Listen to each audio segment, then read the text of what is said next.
අර්ජුනා මන්ත්‍රීතුමා කියනවා මේ නිදහස් කරපු කන්ටේනර් 323 මේ කන්ටේනර් 323 නිදහස් කිරීම ගැන සමාජයේ විවිධ කතිකාවන් ඇති වුණා.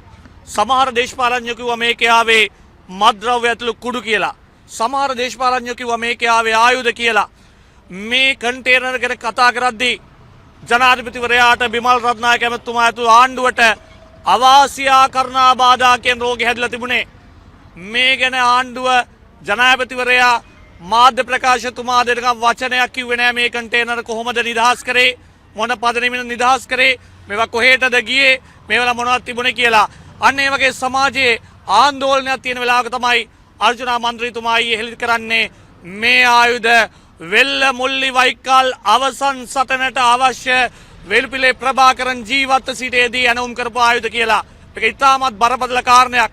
මේ අර්ජුනා මන්ත්‍රීතුමා කියන විදිහට මේ ආවේ මේ කන්ටේනර් වල එක කන්ටේනර් එක ආවේ වගේ ආයුධ නම් ඒව ඉතාමත් බරපතල ගණේ ආයුධ. මොකද වෙල්ල මුල්ලි අවසාන සටනට ඔවුන් ඇනවුම් කරන්නේ නැත්තේ නිකං ආයුධ නෙමෙයි, භයානක සමහර රසායනික අවිත් මේ තුල තියෙන්න පුළුවන්.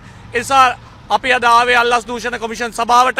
මේට කලින් දේශපාලන අධිකාරී පැමිණිලි කරා. අපේ ගරුතර මහා සංඝරත්නය ආවේ මේ කන්ටේනර් 23 බිමල් රත්නායක මහත්තයාට කිසිම අයිතියක් හෝ එතුමාට කිසිම බලයක් නැහැ මේ කන්ටේනර් 323 නිදහස් කරන්න.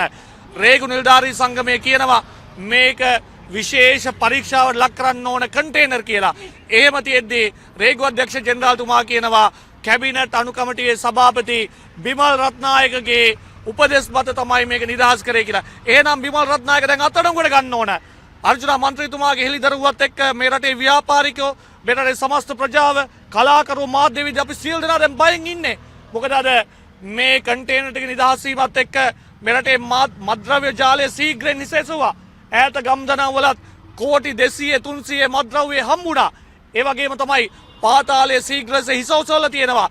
අපිට සැකයක් තියෙනවා පාතාලයේ පත්තු වෙන හැම වෙඩි උණ්ඩයක් එක්කම අර්ජුනා මන්ත්‍රීතුමාගේ කතාවත් එක්ක සම්බන්ධයක් තියෙනවා. පාතාලයේ පත් වෙන හැම වෙඩි උණ්ඩයක්ම පත් වෙන්නේ දැන් මේ නවීන අවියායුධ වලින් කියලා අපිට ගැටලුවක් තියෙනවා.